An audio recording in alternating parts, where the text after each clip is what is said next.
not say to stand up. Stand up. You. Yes. Stand up.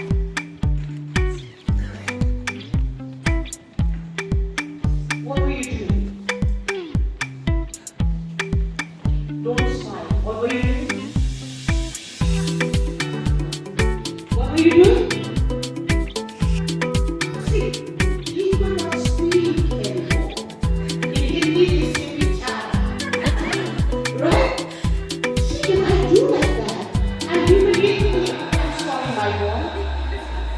And I know you're shocked, but I'm sorry. I see that you're quite smart, so I took you as smart to stand up.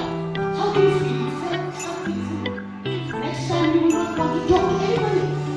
This is where I keep telling you, do not worry. Because in my time, the teacher would take the thing and beat was a big problem. They will send me out of the class because I don't carry an actor, no problem, right? So, no problem. Thank you for cooperating with me.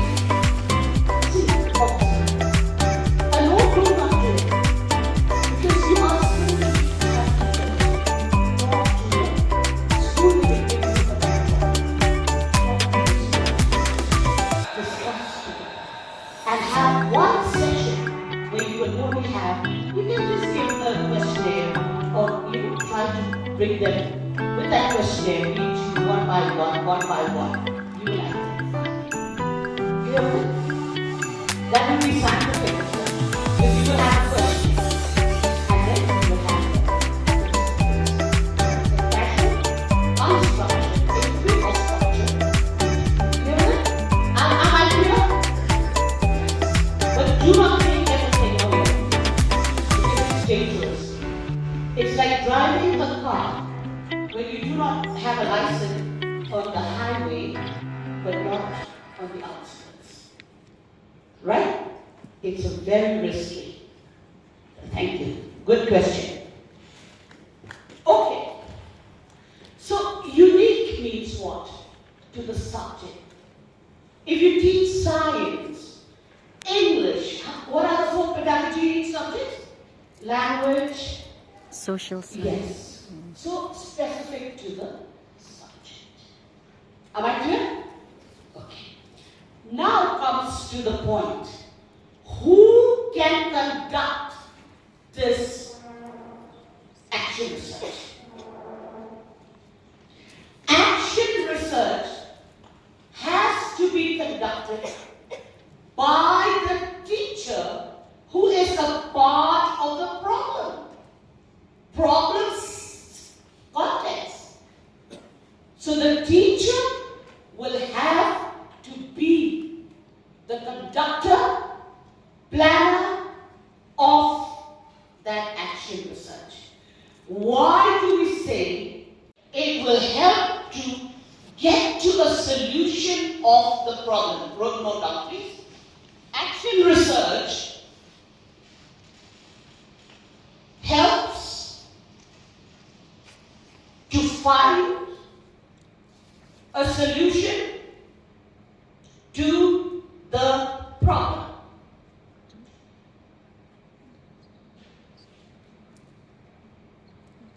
And who should do it? The teacher or practitioner. Practitioner. Who is a practitioner here? A teacher is also a practitioner. Like take the case of medicine. A doctor is also a practitioner.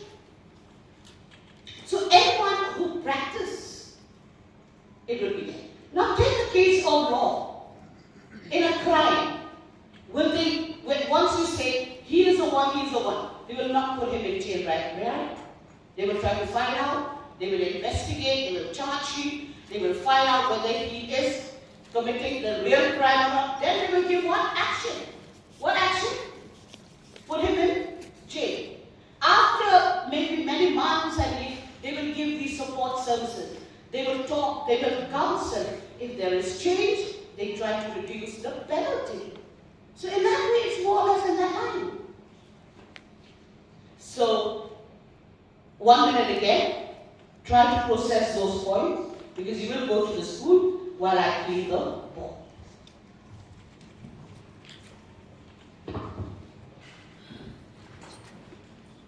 Slide, please. What are the characteristics of action research? Action research is a process. In action research, different activities are carried out. Action research is systematic. It needs a lot of planning. Action research helps in finding solutions to problems encountered by the teacher. Action research is cooperative in nature. Who cooperates here? The mentor. You will have what? Improvement. I do not know how to solve profit and loss. But if my friend teaches me, it benefits, isn't it? It improves me. It improves also the teacher. Then we have action research aims at finding a solution to immediate problems. The problem that I face now, when it comes with the students, the problems that the students face as students, I cannot solve the problem next year. Next year, damage is already done. I have ruined the future of that child because losses are already there. Then we have methodology of action research is flexible. Action research is dynamic. You will note down that. It is very dynamic. It is magical. And it is also flexible. Because if one action does not work, another action I can think about it.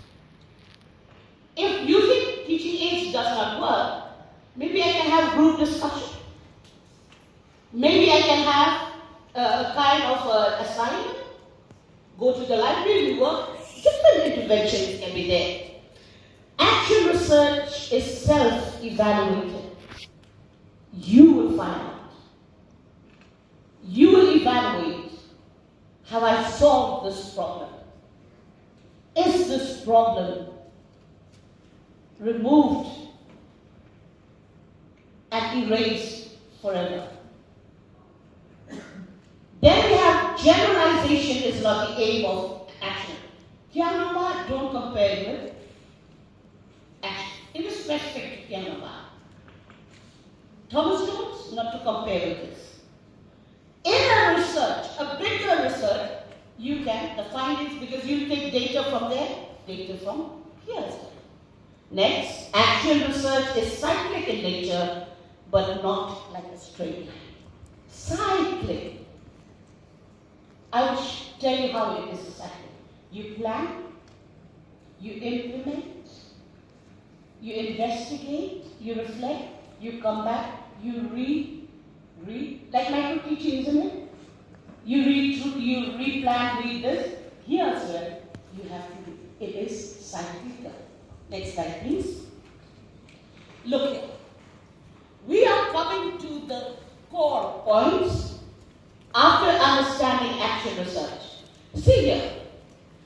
Number one step, title of action research. How will you write the title? Tell me any topic that you use. I've given their sample for you. A research paper also has a title. PhD work, they have a title, which is longer than the title of the book. The book doesn't have very long, isn't it? You go to the library, do you have long titles? No. So a research title is, it has a title, but it's not longer than the text. Sometimes the length of the title of the research paper and the research might be quite close to each other. Sometimes the title is so long that everything is already in the title. There are some words which are used only in the title of research, but not in the title of the research paper. Because you will have to publish the whatever you found. So in this way, look at it. The words used in writing the title are a study of what? A study of what? I'll just give that and that. You fill up that, whatever you want. Effectiveness of what? Whatever you say. Method. Counseling, whatever. A study of the effect of. So I remember that school, but I forgot. Non-liberty is also there. I see it's in the news. So are you clear what is dependent? For you to be able to speak English, the proficiency, you will have to converse in English. Got it? Next slide, please. Steps. Action research is to be carried out systematically. Remember I explained to you about the context setting? The specific, yes or no? Number one step is, what is it? Identification of the problem. What problem did I say? Lack of attention, low concentration, school indiscipline, not interested, irregular attendance. Then you can also use lack of participation. Those are things. All right. Then these are very important. In the interview, you'll be asked, because you will have to face a viva later. Of hypothesis. Number 3, methodology. Number 4, data analysis. And number 5, data collection. And number 5, data analysis. Remember this, because when they come from Nehu, you will be asked viva. You have to give them answers. Or even internally, you will be asked such questions. Clear with it? That's why I'm going slow, so that you will not have the time, during after teaching, you come back. Just every moment, make it a defining moment for you. What are the details of each step? Take us to that slide, please. In the identification of the problem, the researcher has to first select or decide the variable. Now see, I said the teacher, the practitioner. Now you become a researcher. You have to select or decide the variable. What is the variable here? If you remember, English conversation, English speaking. So in your case, how do whatever school, Jowar, East, West Dale district, that is the title. After you have written the title, then you will write the objectives of action research.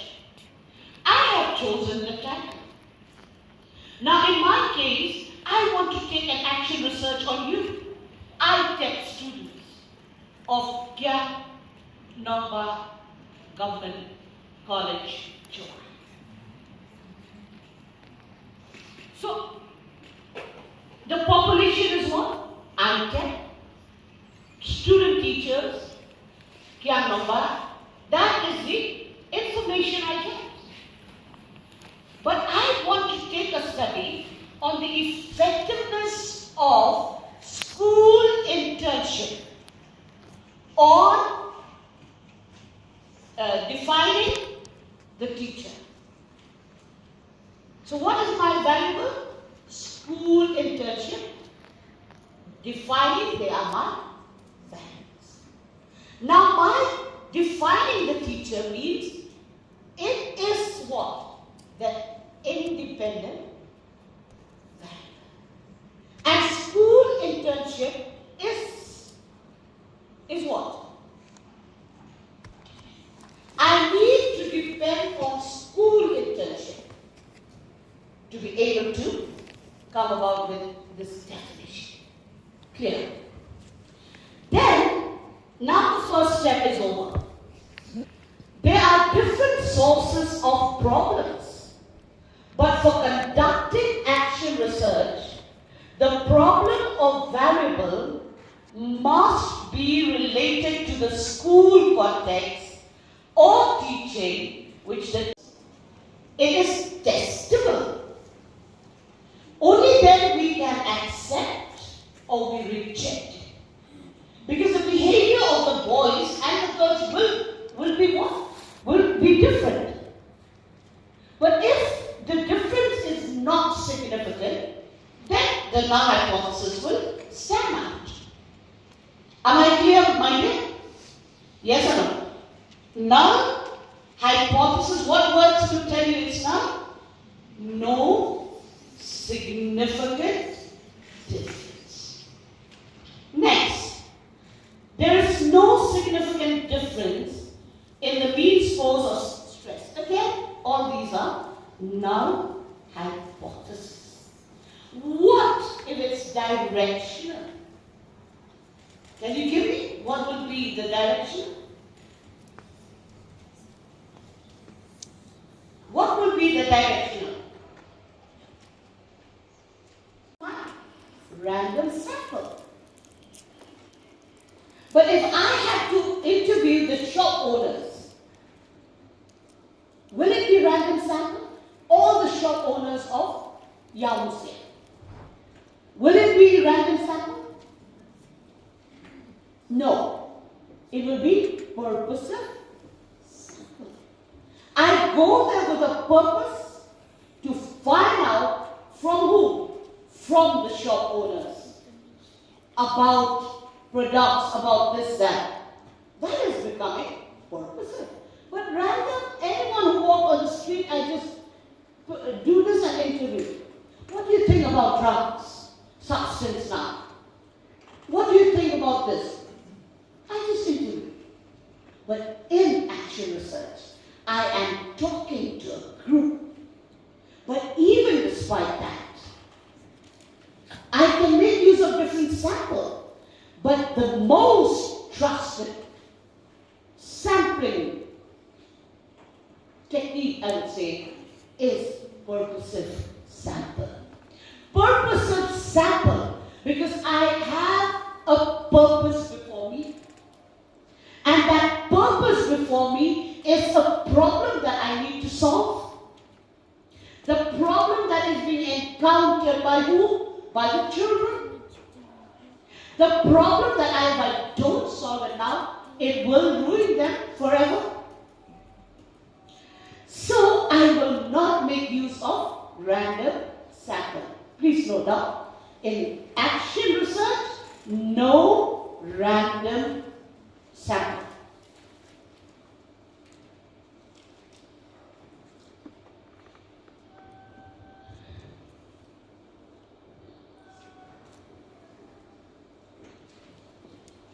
But,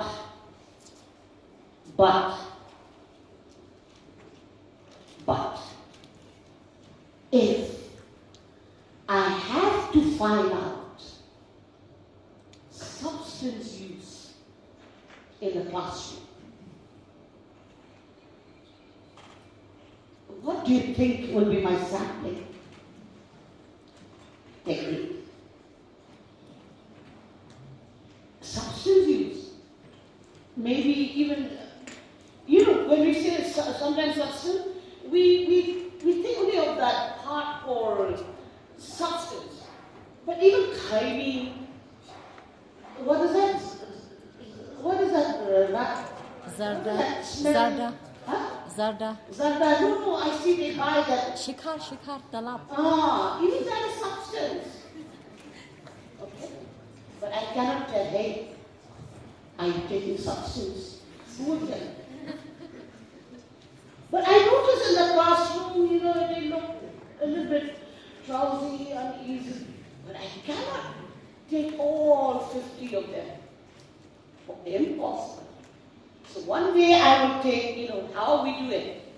One day we will have a talk. Talk not to the group. This, and all that.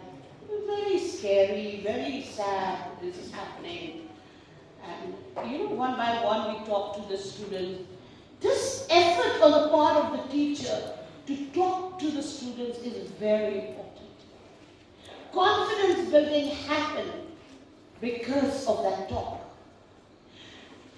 Belief in oneself also believe it happens because of that talk. What Madam was telling when she opened, each one of us, we long to be recognized. Each one of us. I also want to be recognized. And sitting in the classroom, I told you last time, when only one or two students are being given attention, why should I stay in the classroom? I run away. Then carry an action research on me. No.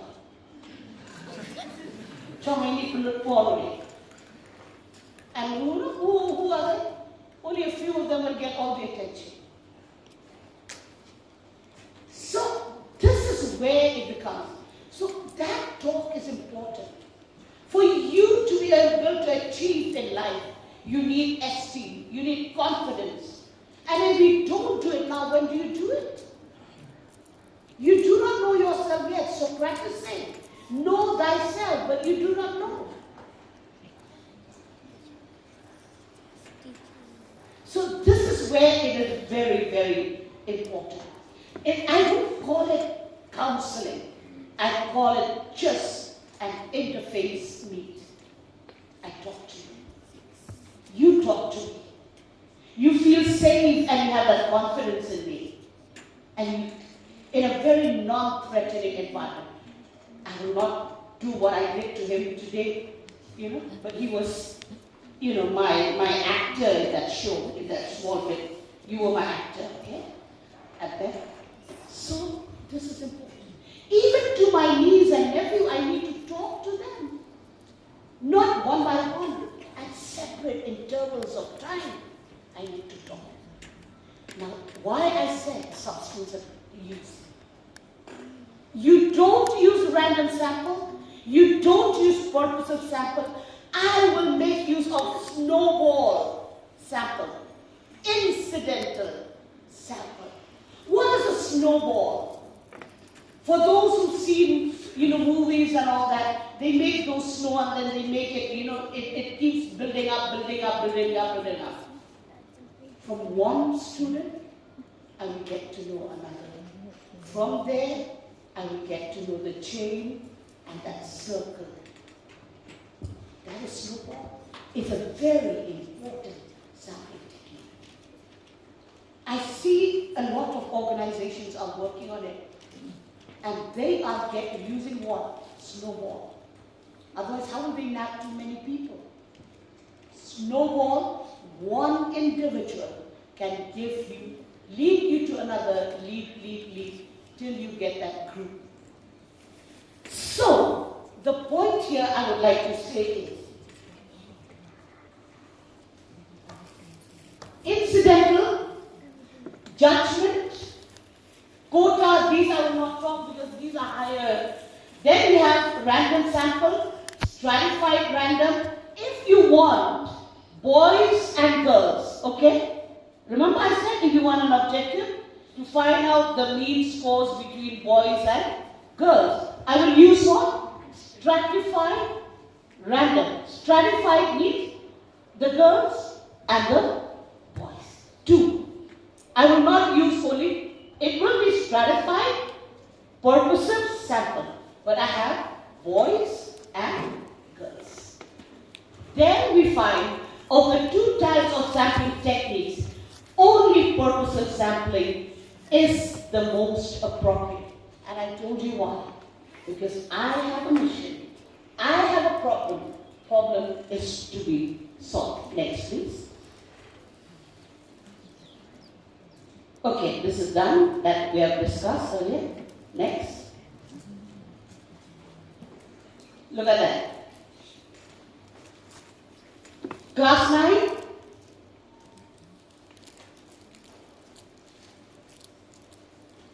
What sample? What sample? Is it random or purposive? Class 9 students. All of them. Purposive. If they are A, B, C, D, I'm taking only A. Because I have a purpose. Purposive sample. Next slide, please. Tool. Tool. Tool is an instrument used, no doubt. A tool is an instrument used to collect information.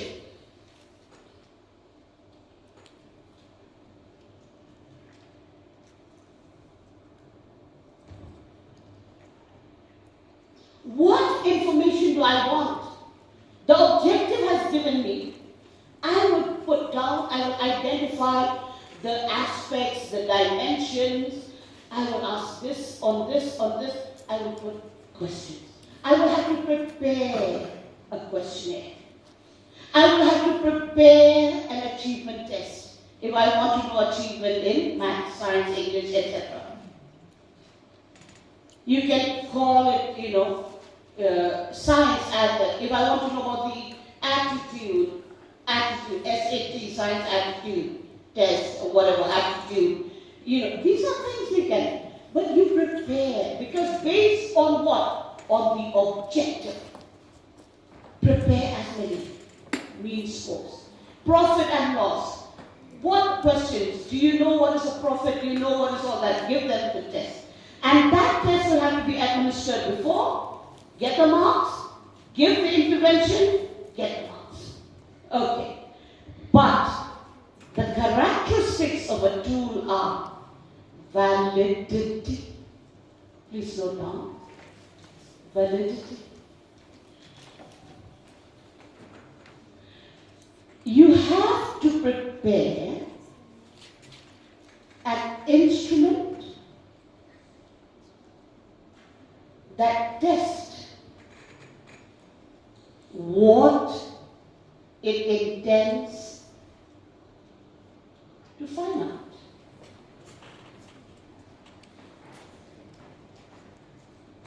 I want to find out achievement in science. I prepare on that. So there has to be validity. If I want to find out boys and girls' achievement, I have to make it valid. The validity should be there. Reliability. Reliability means if the tool is used, on the group pretest, you can rely on that even for the post-test. Two consistent results in two separate situations where they give you a similar kind of picture. Sometimes you get very high marks in school, but in the board exams, you don't get. Then you go for re-evaluation. You find that there's a problem. After re-evaluation, you get your marks. It was unreliable. So the reliability is very important. If it is a good tool, if it brings the result, the results that it produced, if I were to correct it, he will get 60. If you correct it, he or she will get 65. Not big margin. If there is a big margin, that means the tool is unreliable. I remember one of my students, way back in 93, he got 6 in an essay paper, meaning 5 questions. And after re-evaluation, he got what? 51. 606 failed. Went for evaluation. It turned out to be 51. Somebody corrected it, give 6. But when the second one corrected it, got 51. They go to the third examiner. The answer was 50 something, 50 I think. 8. So who was wrong? The one with 0, 6. Now that becomes a big problem. So the reliability, the questions that you ask should fetch you the right information that you want. You cannot bring in those questions which are very sensitive. You will not get. Because I'm telling you, they're becoming very wise. If you give them, do you feel shy? They will say no. But whereas they are the most shy students. You should know how to frame. You should know how to formulate these questions. And don't worry. You have a team of teachers here who will help you with it. But I am just preparing you. Next, usability. I did ask Madam Suja, where is your observation schedule? The one that you prepared. Was it used? If you are not, for usability, you need to review it again because things have changed. So the usability will have to be, it cannot be a one-time.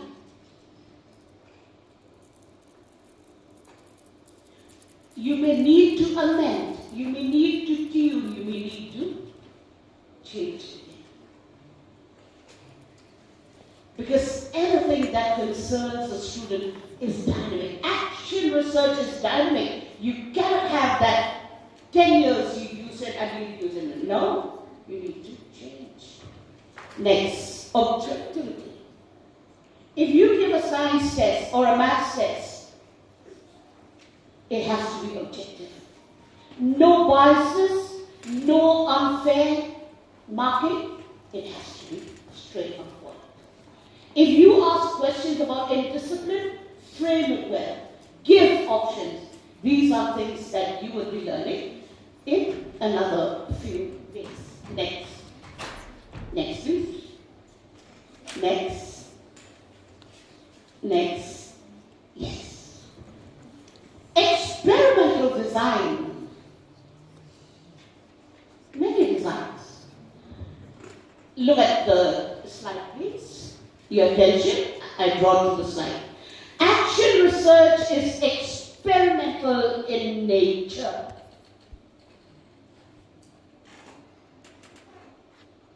You are investigating.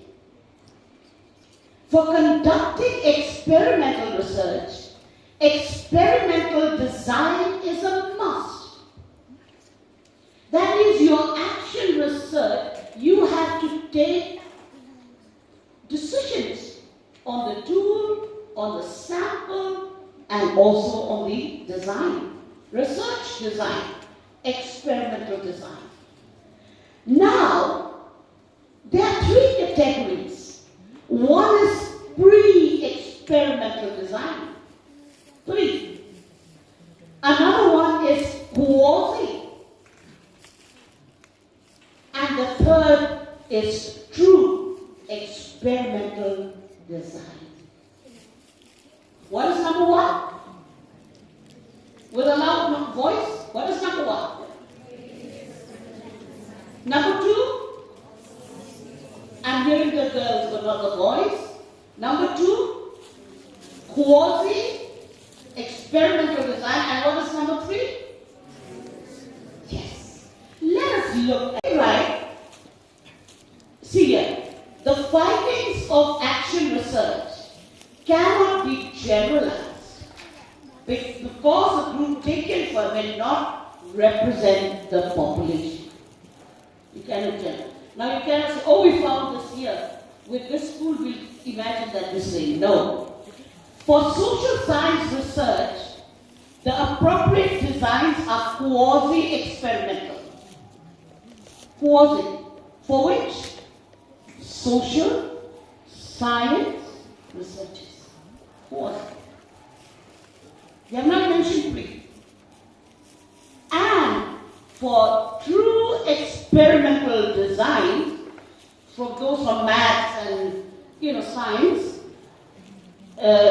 they are using true experimental designs are not applicable in social science. True. They are applicable in engineering, in sciences.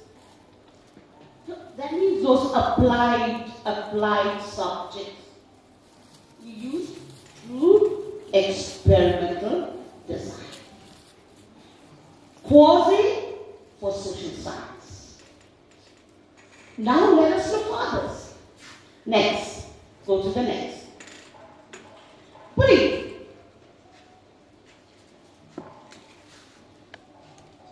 It is the most basic level. And for you all, concentrate on 3. It's because you're new to this. It is the most basic. It involves just one group and no random picking. I told you, right? Group of 50, all of them. Group of 30, all of them, depending on how many. You give a group a treatment and see what happens. That means the action will be given there. Go to the next slide, please. This is the most advanced because it used a comparison group. First one, only one group. Second one, you need 2 groups. Alright? But participants are not randomly assigned. It's not that, randomly I do it. No random sampling under this. Next slide, please. True experimental, the gold standard. This is the most rigorous. It requires random assignment. Meaning given every student, every participant has an equal chance of being. That means all of you who are here, you have the probability of being picked and choose. Not only the highly intelligent, not only the average, not only even the weakest has a chance. This is true experiment. And it is best for cause and effect. When you want to find the relationship between the cause and the effect. Remember, even we can apply it in the context I said. Teaching aids and achievement in maths. Cause and effect. It can be a relationship. Go to the next, please. I like this. Then with this, I think you will also feel thirsty. Alright? Look at this. Simple scenario. Testing an energy drink. New energy drink. Pre-experimental. You give the drink to one athlete and they run faster.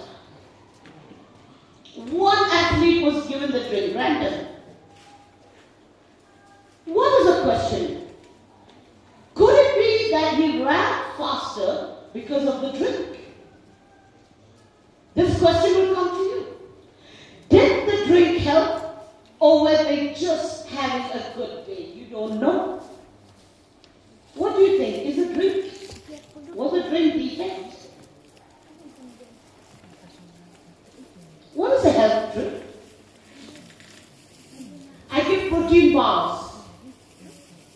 Then you see that hyperactive. Could it be because of that protein bar? I give 1 hour before and he ran or she ran. I give the drink, energy drink, and probability. Randomly I chose from an athlete. Next, quasi-experimental. You give the drink to the soccer team, football team, but not to the track team. That means the track and field, the relay race. You know, those, 100 meters. I gave the drink to the soccer team, but not to the track team. And surprisingly, the soccer team did very well. They ran faster. Instead, who should run fast? The track, isn't it? The track should run. But then remember, soccer, football also needs a lot of agility, a lot of stamina. But could it be that that drink helped them in running faster? That is causing. Did the drink help? Or is the soccer team just more fit than the track team? Hard to say. But me, if I were there, I'd say, wow, the drink helped. And advertisement will go on, right? The entire team, soccer team, look at them, how they run.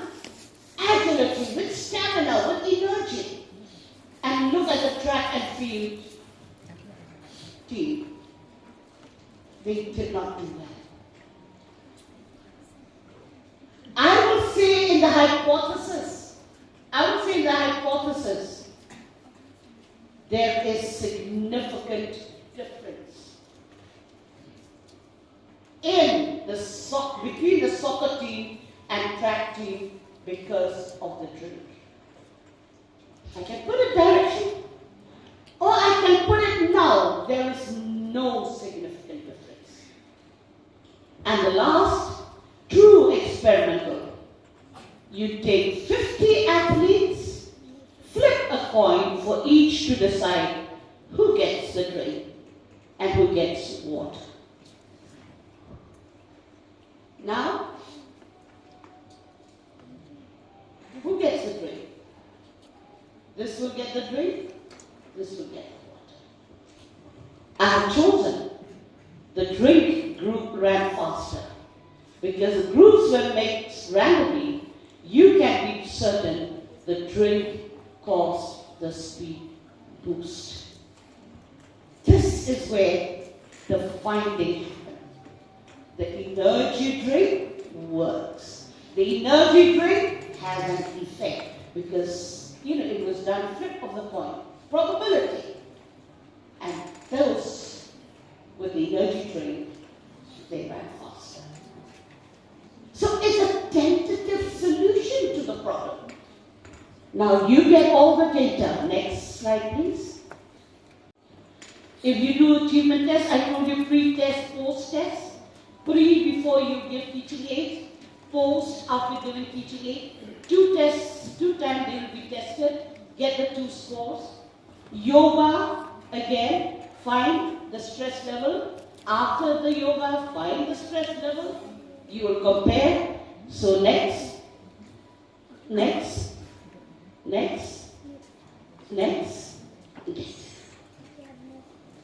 I've given all these explanations. You can go through it yourself, okay? Next, in each of the above 4 actions, the data were collected before as well as after the treatment. What treatment?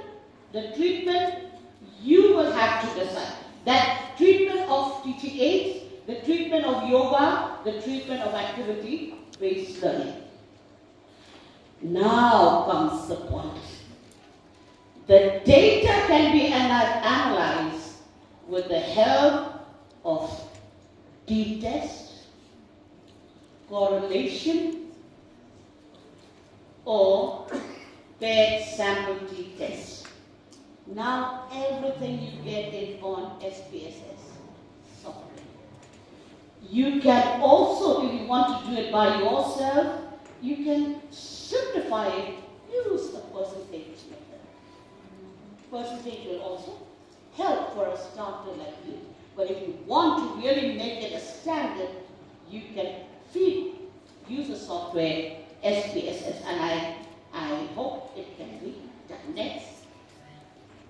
After the results, after getting SPSS, what happens? You will analyze, you will present the results. You will critically analyze the results. Find out, this could be because of this. This could be because of this. You will also mention the limitation that you have, but it will not be the research interpretation that we give. A few noting here and there. This action research is this, it was effective because of this. How do we present the report? Accordingly, all this will be handled as per the guidance of your supervisors. Mentors will not do much here. Your supervisors will play that role. So on the whole, identification of the problem. What is number 2? You have the objectives, and then you have the formulation of hypothesis. What is number 3? 3. Methodology. What is number 4? Data collection and data analysis. Why do you read correlation? Correlation because of 2 variables. The 2 variables, teaching aids and without teaching aids. The variables are there, you need to see the relation. Whether English speaking and conversation helps or not. So the t-test and all that, they did not do, isn't it, Matt? Survey board? Did they do? Have they done statistics? Yes, ma'am. They do have? They have a quantitative analysis, reasoning paper as a paper. They do have it. All right. But do not waste too much time, my dear children. Get the basics right. Get the fundamentals right. And try to use your critical thinking and logical thinking reasoning when you present a report. That will help in your writing, how you will present it. So on that note, it's best wishes from Madam Wong to the lovely children here in their new uniforms. And also to the supervisors of faculty. You know, you have a lot of work ahead, but I must say, it will be interesting for you as well. So thank you for